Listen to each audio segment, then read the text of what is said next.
Alrighty, welcome back everyone. We just talked about some of the players that need to take full advantage of fall camp and definitely leave a big time impression going into the year because their teams are going to need them in fall and definitely will be a huge topic of conversation as we go into fall. But let's get into some fall camp intel. There is so much stuff happening all around the country. Fall camp is fully underway. Some people are starting to put pads on. Some really cool things happening around the country as we get much closer to this thing kicking off. But let's get into this and let's start over in Boulder, Colorado, where there was a lot of news that came out over the last little bit. Let's just put it that way. But on Friday, they got underway for their fall camp workouts, and a lot of different things kind of came out from that. Obviously, when you're talking about Colorado, there's going to be plenty of things that come out. Obviously, there were a number of people that didn't love the Instagram handle on the back of the jersey. I don't love it either, but that's beside the point.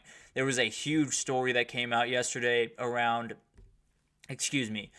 some of the players that have left Colorado, and it wasn't necessarily glowing. Let's just leave it at that. I will touch on it tomorrow, but absolutely is a huge story and something that could not be great for Dion. Let's just leave it at that for right now. But one of the big things coming out of fall camp for them is the fact that it sounds like Dion is you are not touching Travis Hunter. You are not touching any of the wide receivers. You are not touching any of the quarterbacks throughout this fall camp, even when they are fully padded. And I totally understand that. These are two of the guys that, if you are going to be successful this year as Colorado, they have to be on the field. There's no two ways about that. There is no argument against that. So I fully understand those two guys being away from contact. I do think this is a moniker for just where they're at in terms of depth. I will say, there's not a lot of teams that want to go into fall camp saying we have to protect this player, and this player, and they cannot be touched the entire time because that's not the way you want to go about business. You want to play football, you want to get into that, so all of that stuff definitely makes sense. But I do think it's one of those things that Colorado has to do some things that other teams don't. They have to be a little bit more careful in fall camp because they're walking a little bit more of a tightrope than some of these other teams are when it comes to depth and that type of thing. So I don't think it's all that crazy. I do think it's something that could hurt them in week one, just getting up to pace when a team like North Dakota State comes into town. They're going to hit you, and they're going to hit you pretty hard. But at the end of the day, I don't think it's a crazy decision by any means. Moving on to Ohio State, Carnell Tate continues to be the story coming out of Columbus, Ohio, and I think that's a really good sign for this wide receiver group because Emeka Egbuka is going to be good. I'm not really worried about him. I think he's going to be, at the very least, a good player for them.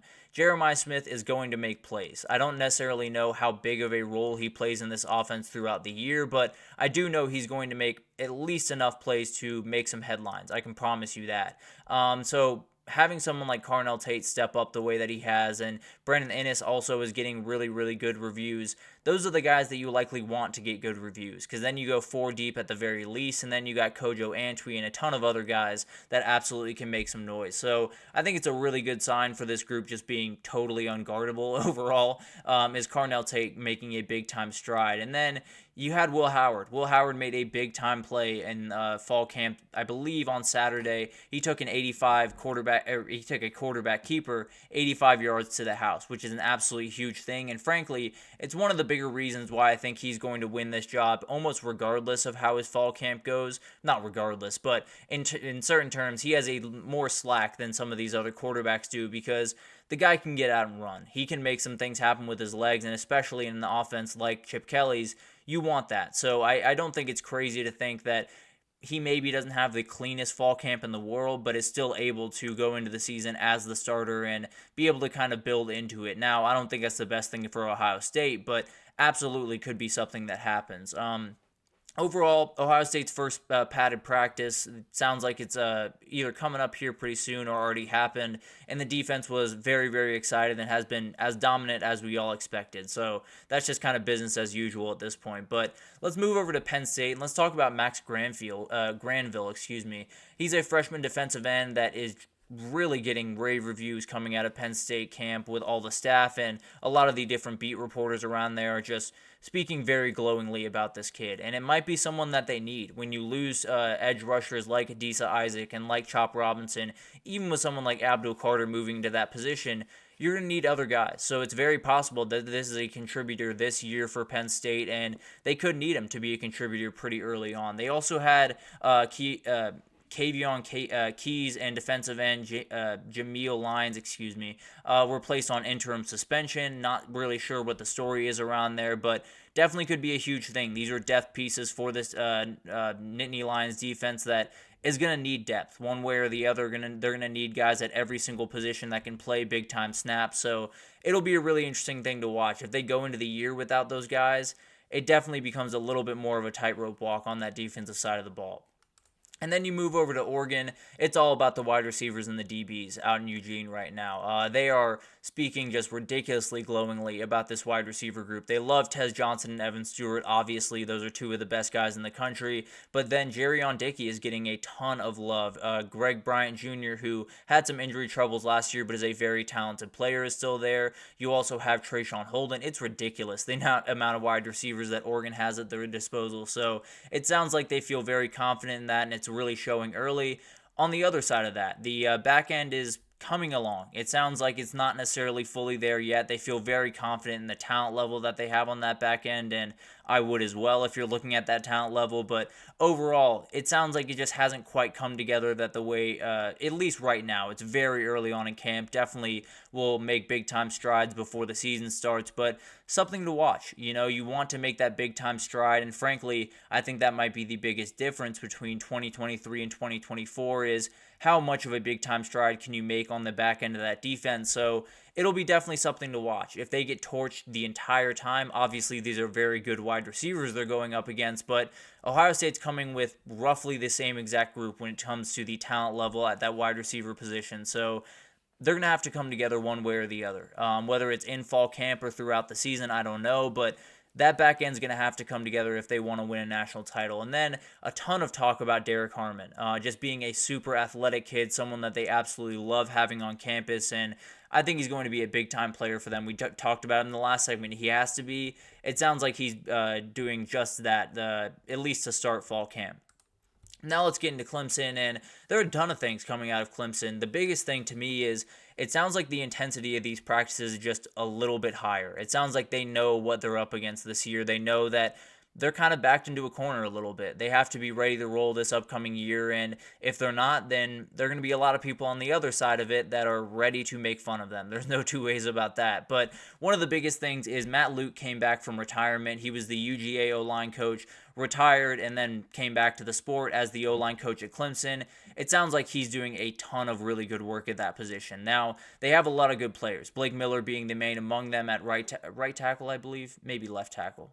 That would be right tackle if I'm looking at it correctly. So at that right tackle position, they have a lot of really good players on that offensive line, 4 returning starters, but it sounds like Matt Luke has brought a level of intensity that just hasn't quite been there over the last couple of years, and they definitely do need around this time of year. And then Peyton Page, a veteran defensive lineman, was talking about just kind of the energy in these practices and how everyone is holding everyone very much accountable. It sounds like the defensive linemen, or maybe it was the edges that I read, had trotted onto the field and were taking their time getting ready for a drill, and the defensive line coach sprinted out there and made sure that they got ready quickly and got to work. So it sounds like there is a little bit of aggression, a little bit of intensity around Clemson this year, and they know that this year's huge for them. They have to deliver this upcoming year, or on the other side of it could be a very tough time with teams like Miami and Florida State and NC State and Virginia Tech, all of these teams rising.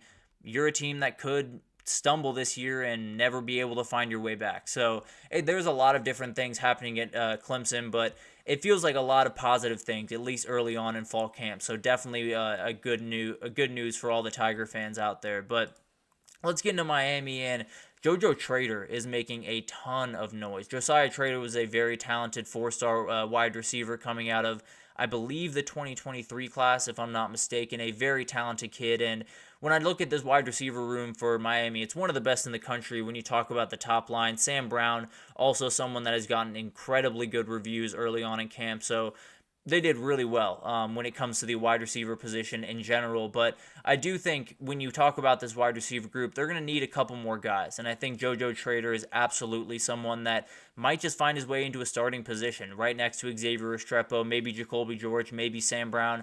There's so many options out there. So they definitely have a kind of embarrassment of riches right now over in Miami. And another one was just added to the pile with JoJo Trader making a ton of big time plays early on. So that'll be something to watch. And then Marshall Powell was talking about kind of the fit that he has at Miami. Says he feels really confident where he is right now. Said that the intensity at those practices are at a different level than they ever have been, at least than they have been in his college career, which was over at Washington before. But he also talked about Zaquan Patterson, which is a very talented freshman safety that they have really, really high hopes for. And Marshall Powell feels very confident in him. He said he could leave as one of the great Miami safeties that we've ever seen. And if that were the case, they would feel very confident about this team going into this year, and especially that back end that was a big time question coming into this year. Maybe Zaquan Patterson can make that just a little bit easier.